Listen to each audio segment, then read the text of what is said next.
Bismillah ar-Rahman ar-Rahim. Assalamu alaikum. Welcome back. 5 after 11 o'clock. And I'm super excited because someone that I know pretty well, and I know that she's a fierce activist, Debbie Cockerell, is on the show as well. So welcome all. Lovely to have you on the show. Good morning. Good morning, Auntie Julie, and to all the Salam Media listeners. Great to be back in studio again. Welcome to the rest of the crew. I see everybody is logging in. Hi, everyone. Okay. Hello. Hi, everybody. Okay. Let me start with you, Quanit Soeker. You are the founding member of the AIR Foundation. What is it all about, and why is this close to your heart? Okay, well, the AIR Foundation, AIR started off as a yard cleaning service for our community. What I identified in our community is that employment is on a low. And what I kind of did was I linked up residents from our community who needed their yards clean, a little bit of garden service. I employed guys who needed employment, who are hanging around from the shops, who's perhaps who can't get any work around. My company has opened doors for them. I train them up in garden services, and we offer this to the community. And as time went along, we then identified dumping hotspots in our community. Our community is laden with illegal dumping, and I then took it a step further to clean up certain areas. We have people in our community who are prepared to clean our community. So what AIR did was we identified spots. We fundraised in between, hired the guys, and it was a win-win for our community. As time went on, we did these micro cleanups. I got the attention of CGP, who, Debbie was wonderful. She partnered with me along these micro cleanups. And then along the way, we've met Elroy. And because I use the community. All right. Can I pause you there, please, and get other people to introduce themselves as well, because this show is only 30 minutes long, and I'd like to give everybody equal airtime. Debbie, please tell us, what are you all about, and why are you so passionate about the environment? All right. Hi there again, everybody. Debbie Cockerell, Community Green Projects. Super excited to be here again. Thank you so much for the platform, Auntie Julie. CGP, as we call ourselves, is originally from Bosmont.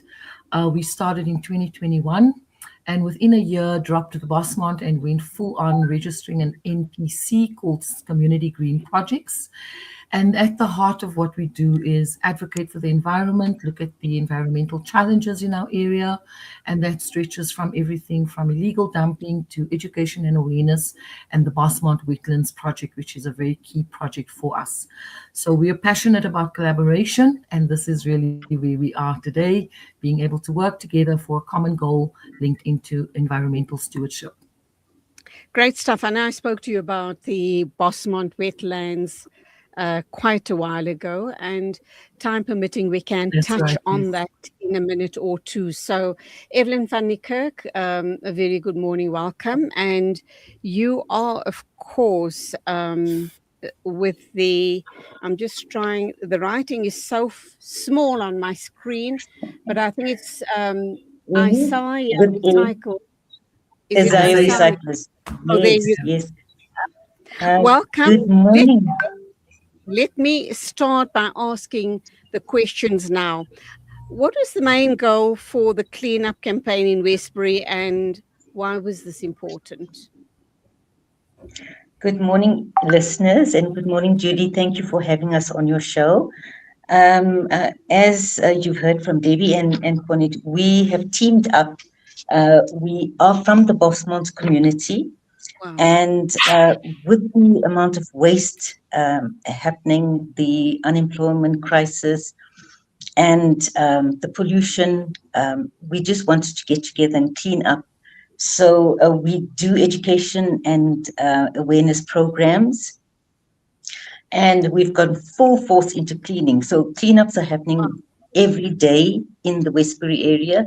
And we want to draw some attention to this area because there's a lot of unemployment and there's all the negative things happening in the community. And we want to show the positive and highlight what's happening, and also to attract attention here because there's lots of talented people here. The community, like Quanit mentioned, people who are working to clean up and create employment. So that is what we want to do. We want to bring the community together, and we want to create green spaces and attract some investment into this area. Okay, let me ask this question then. We are aware of the fact that normally, with respect to everyone present here, is when we're going to underserviced and poverty-stricken areas where the unemployment rate is high, and then you have gangsterism, gang violence, you have lots of issues around addictions and so forth. This does pose a challenge to one and all, and very particularly to environmentalists like yourselves. Do you really feel it makes a difference? And when you go into these areas, do you not fear for your safety? So whoever would like to respond to that question, you can put your hand up and go for it. Can I go for it? Please do. Elroy Daniels, hello, welcome. Go for it. Okay, good morning, listeners, and thank you for this platform that you have granted unto us. I'm Elroy Daniels from Westbury. Been staying in this community for 36 years now. Wow. A lot of people actually paint this community as gangsterism. We grew up in this place. We are used to these things, and this is not something new to us. This is something that we want to push away from it. Like, it's a stigma that has been placed upon the community to say that we are situated with gangsterism, we are situated with drugs. That is not the truth about it. There is a lot of good that actually comes from Westbury. So that is the reason why I actually started focusing upon cleaning Westbury. And we have great things that we want to do. Okay, first of all, I am the founder of the Big Squad League. I didn't actually put it there. And I'm also like a member of the Air Foundation that we basically started. Our aim of starting the cleanup, there is a whole passageway that we cleaned up since last year with the World Cleanup Day. We want to turn that place into a historical site because of the history that Westbury has.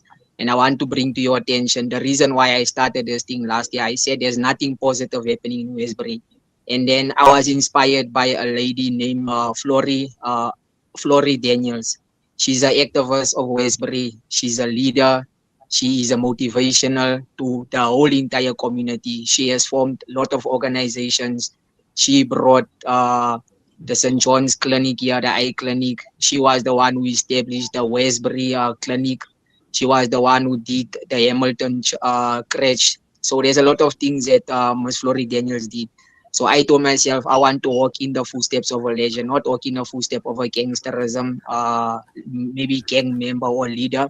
I want to paint a beautiful picture of our community. And just meeting Evelyn, Quanit, and Debbie, that was amazing, and we have never stopped cleaning since last year. Like we said, we clean. Even on Christmas Day, I was cleaning. Like this morning, I was cleaning again. So cleaning never stops. Okay. We go on. All right. Let me put this question, and once again, whoever would like to respond, please go ahead. Issues around, you guys are doing absolutely amazing work in the area, Westbury and surrounds. Is it making an impact on the residents? Are they becoming more proud of the areas that they're living in? And do they come on board and also roll up their sleeves and start engaging and getting involved? Debbie. Yes, if I may please, Auntie Julie, I think this is such a pivotal question in our environmental work because we do struggle to get residents on board. CGP has been going for 4 years now. We're entering into our 5th year, and we still are not seeing the traction that we should when we do call-outs for support, call-outs for assistance, and call-outs for volunteerism. And that really was 3 years ago, our desire then to start looking beyond the boundaries of Bosman, so to speak. We then started looking at Ward 82 as a whole. We started looking at Ward 69, and our reach now stretches well into areas like Riverlee and Eldorado Park as well. even some areas out in the East Rand of Johannesburg. So what has become very important for us as an organization is to seek collaboration and partnership opportunities. And every single member that's on the call with us now has been identified through that very road, is to see who out there is like-minded and let's partner. We're all struggling with the same issues. It's either lack of resources, lack of time and manpower, lack of whatever. And we really do come with incredible passion, but we need to work together in order to support each other, to support the shared vision, and really look at what that looks like from a partnership perspective as opposed to working in silos. Okay, we're going for an ad break. When we come back, we'll continue this discussion, so please stand by. When Allah calls, a journey begins. Join us for the Hajj 2026 Nusuk Packages Open Day, designed especially for South African Hujjaj.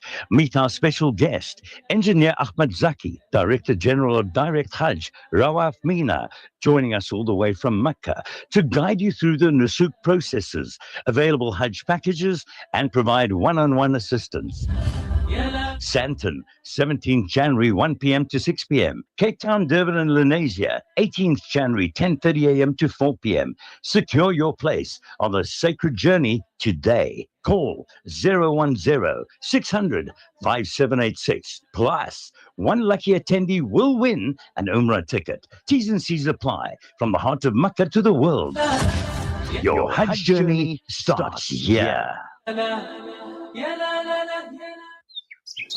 When the perfect blend of stylish decor, exquisite halal cuisine, and warm hospitality come together, it could only mean Al Bayt Lodge, your true home away from home. Al Bayt is the ideal heaven for families, business people, and tourists with its 4-star family rooms and other luxurious facilities. Conveniently situated close to Port Elizabeth Airport, the beach, and other amenities, your stay will be truly unforgettable, as you'll be taking home lasting memories of the warm hospitality, the serenity and tranquility that Al Bayt has to offer. For reservations, call 041-583-6415 or visit www.albaytlodge.co.za. Yes.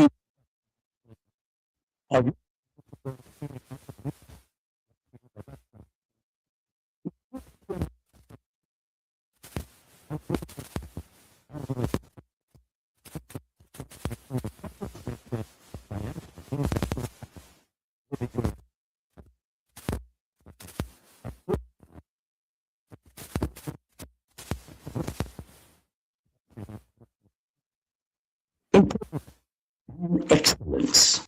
Ready to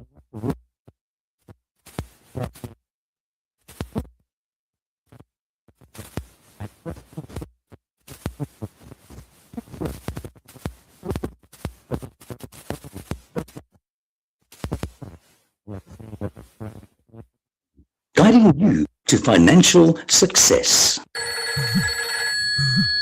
Hey Gulam. Yeah? Did I return your lawnmower last month? No. I wanted to borrow it again, man. With Randry Jewelers, you won't have to borrow or lend because the prices are so on all gold and diamond jewelry. Alternatively, we could remake your old jewelry into a brilliant Randry Jewelers at 151 Stevens Lamini Road, Musgrave, Durban. Randry Jewelers, the family name you can trust. For 2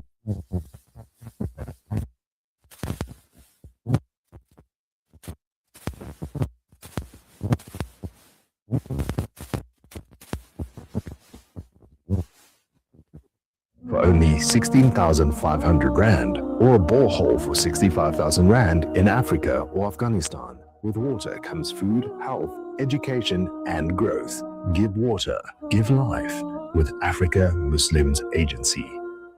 Rejuvenating media day by day. This is Salam Media.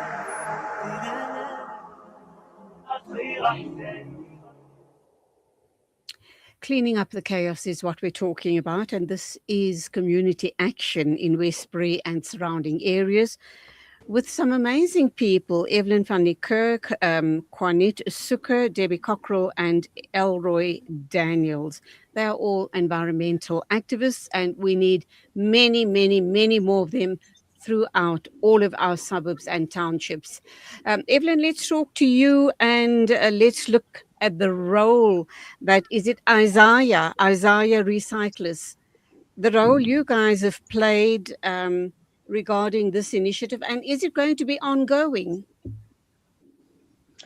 Julie, yes, definitely this is going to be ongoing. Our philosophy is a zero waste philosophy, and we believe that everything that can be recycled should be recycled. So we want to focus on the younger people, the youth and children who are the future of the country, and we want to get them to learn how to recycle, reduce, reuse, repair, restore, redesign. So we don't want anything to be wasted. Even food needs to be separated and used for composting. We need to combat the effects of climate change, and that's by starting to rethink about how we use every single item in our lives, and also to switch to renewable energy. So we've partnered with a few organizations. We collect bottle tops, bread tags, and cans, plastics. We give away the bread tags and bottle tops away. So we've got partners, the Sweet Health Foundation and Reuse Rebag. And we also want to create employment by getting all these items made into other items. So we also want to call out on all the children who want to go further and become somebody in the green space. That's by learning how to do farming, recycling, hydroponics, marine biology, park rangers, beekeepers. We want them to think about the planet and care about it and make it a better place for us all. Great stuff. Quanit, you come in here now with this all-important question, because this is the area you started out at. On the ground, what were some of the most alarming waste-related issues that you encountered? In the streets, drains especially, we know our drains are in a shocking system, and also nearby streams, because it all has a ripple effect, does it not? Of course, it does. We found incredible things in our journey among cleaning the waste from, animals that are just left around, piles heaped to the brim, where bad weather would take the garbage and just push it into our sloot, which causes big, massive piles up of blockage. And this is one of the main issues that we're having in Bosmont, that our storm drains have been blocked, and which is one of the big fights that we are setting ourselves up against, to clean up our storm drains as well on this journey. But there's plenty. We've had a lot of issues as far as getting the community involved, job employment, creating for our workforce. We've got a lot of people who has joined in on it, and so that is it. Okay, Debbie, I spoke to Evelyn just now, and she spoke about getting young people involved and letting them take ownership, and for them to understand the impact of climate change with all of the waste we see around us. Have you tried, or probably you are doing it, are you talking to schools? Are you creating awareness campaigns in the schools in and around Westbury and surrounds? Because if we can capture the minds of the kids, we're on the right track. Debbie. 100%, Auntie Julie. What's really important for us to sort of understand, and this is our challenge as community-based organizations, is we do this as volunteers. And so capacity is our biggest challenge. Education and awareness will be Community Green Project's key pillar for this year. And that's really our support that we're lending to Elroy, Quanit, and Evelyn through the AIR Foundation. My full-time background is through Slovo Center of Excellence, as well as the Toy Library Association of South Africa. And that is where education through play becomes part of how we interact at community level. So what was great with last week's cleanup last Saturday is we had a group of children from 4 different schools that attended. Elroy had gone to invite Westbury Primary, Neikerk Primary, various schools in the area, and the children came. We had loads of interaction through play. And through play, we can actually find a medium of connecting with children and showing them what upcycling looks like in real life. What does that translate to? Pick up something off the ground and convert it into a game or a toy. Absolutely. And some of the boys actually very excitedly running to me after a little while being there, and we had some time with them. There is some video footage for me, and they were so excited to show me these little bottle tops from the Oros bottles that they had converted into a bottle top and were able to spin and play a little game where they were competing against each other. So this is what we refer to through educational play, where we take something really simple and convert. We also had a teacher that approached us on Saturday who's from one of the local schools. He's a science teacher, and he said to me, Debbie, I have to come and show you some of the upcycled cars that I'm showing the children how to make. So we really are looking at what resources are available in the community through teachers, through people that are just through a form of upcycling, and come to this project activate that passage with the Ring Road Street next to Jordan House, between Jordan House and the Sophia Town Police Station, and next to the stadium. We are really behind Elroy to convert that into a historical site. We're also looking at a waste to art program where we want to do skills development in that space. And we certainly are looking for any form of support, even just presence of people who want to show a little bit of curiosity, come and see what we're doing, and come and join us as this project unfolds. Okay, let's wrap up with you, Elroy Daniels. And, you know, the one question that has always bugged me was, why is it that we find in townships specifically and poorer areas that people don't seem to have the will and the pride in keeping the areas clean? Just imagine, it might be an impoverished area, but if people took pride and each person took total responsibility of their own front area and back area, and perhaps help a neighbor as well. We're halfway there, are we not? What is it going to take to get people on board with a simple exercise like that? But I think the results will be absolutely huge. It's a very good thing that you are asking me that question. I was preparing myself for that question. So basically, yeah, I started by saying that 2026 we will have a cleaner community. There's a saying that we painted on the wall, my kasi is your kasi, right? Meaning to say that we need to start respecting one another's communities. It doesn't mean I'm from Eldorado Park, I can't come and clean in Westbury. And meaning that if you are maybe from what you call this thing, say maybe from the suburbs, you don't come and dump, because that is basically what is transpiring. Dumping isn't basically happening from the residents in the surrounding areas. There's people that comes from suburbs. There's people that comes from different areas. There was one guy, he used to stay in Westbury. Now he's staying in the suburbs. The time when we were busy cleaning the Westbury open grounds, he came with his car, he dumped the stuff there, and he told me, I don't care. So basically what people is doing, they have been painting a picture to say that the township is the most dirtiest place. It's not the most dirtiest place.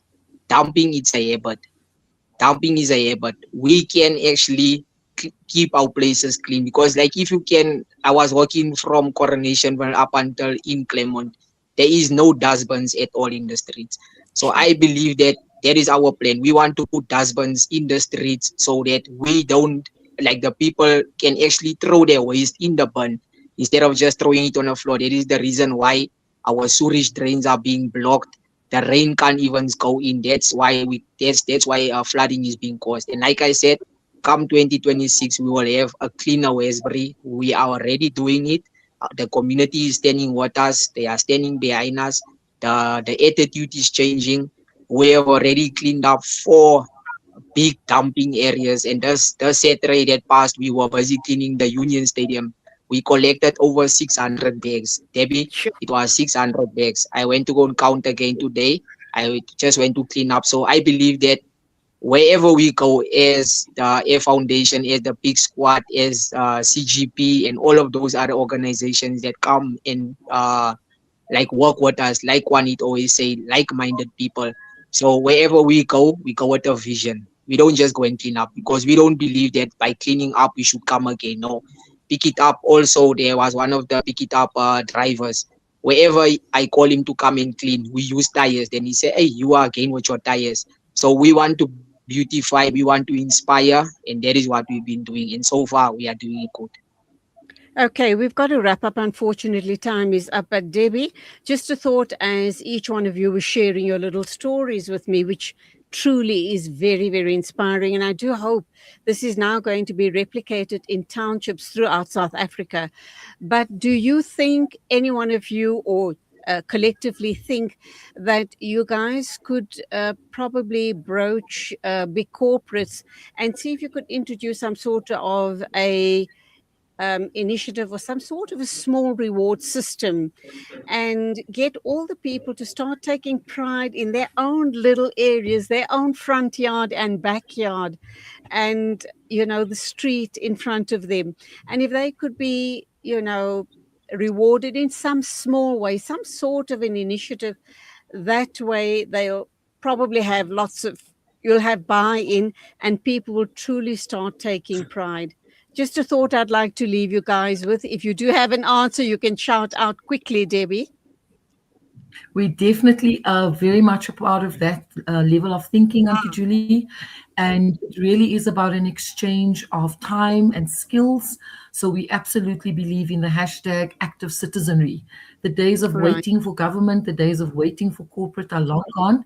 We're all about partnership. We partner with the city, we partner with officials, we partner with Crumb, we partner with Pick It Up, we partner with corporates, whoever is out there that understands true active citizenry. It's us taking our communities back, taking ownership of the cleanliness, taking ownership of the unemployment challenges, and finding the solutions on the ground.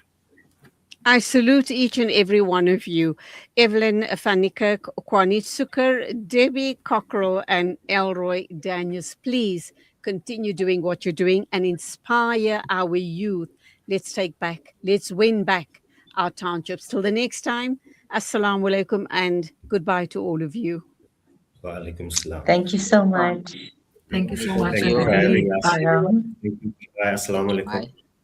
Okay, it's 11:33. We're moving along on the mid-morning show. Next, we'll be talking with Thabo Imran Mapatso.